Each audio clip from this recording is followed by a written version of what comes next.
Bonsoir à tous les peuples congolais de partout où vous êtes en train de nous accompagner. Et shalom aux croyants et aux chrétiens qui sont en train de nous suivre à l'instant. Puisse le Dieu de la RDC nous bénisse. C'est à vous, la matriarche Kindela Fifi. Je viens encore aujourd'hui par un cœur très amertumé de voir ce qui se passe à l'est de notre pays. Cette affaire nous concerne tous parce que ce combat que nous sommes en train de vivre à l'est, c'est purement un combat qui se revête de la dimension spirituelle hautement élevée. Dans le livre de Psaume chapitre 46, verset 11, la Bible dit « L'Éternel des armées est avec nous. Le Dieu de Jacob est pour nous une haute retraite. » Si nous n'avons pas des armes sophistiquées pour combattre, mais nous avons l'Éternel qui est le Dieu des armées, qui est de notre côté, qui est pour nous. On peut ne pas avoir l'appui des Occidentaux, mais nous avons l'appui de l'Éternel. Alors je viens interpeller tous les peuples congolais, tous les croyants de partout où vous êtes. C'est vrai, les Wazalendo et les FARDC ont tenu l'arme pour combattre au front, mais nous avons Dieu, nous avons la prière. Ce combat reflète de la spiritualité très élevée, parce que le garant de la nation, notre président de la République, Excellence Félix Antoine Tshisekedi, avait dédié le pays entre les mains du Seigneur. La chose qui n'a jamais été faite auparavant.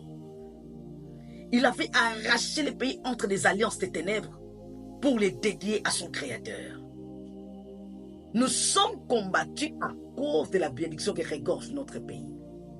À cause de la bénédiction de la richesse qui regorge notre sol.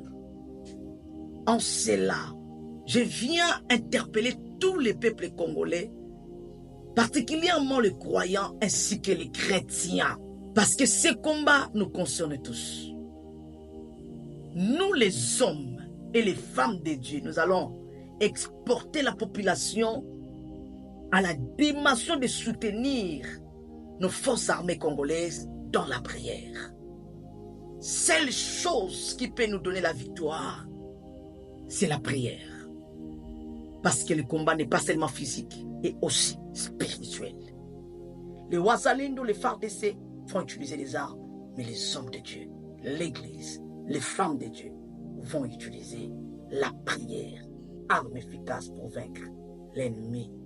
Raison pour laquelle nous, les hommes de Dieu et les femmes de Dieu, nous allons exporter donc les peuples ou la population pour soutenir nos forces armées congolaises à travers la prière.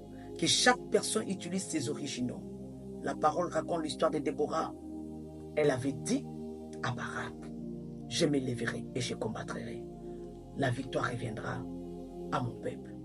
Une chose est vraie, même si Déborah ne s'est pas levée pour aller avec Barak, mais l'onction déboranique était sortie et a touché Jaël. Jaël a accompli la mission dont avait prophétisé Déborah. Déborah a combattu avec la parole prophétique. Jaël a combattu avec les armes. Donc chaque personne dans notre pays doit utiliser ce que Dieu lui a donné. Puisse l'Éternel bénisse la République démocratique du Congo. Shalom.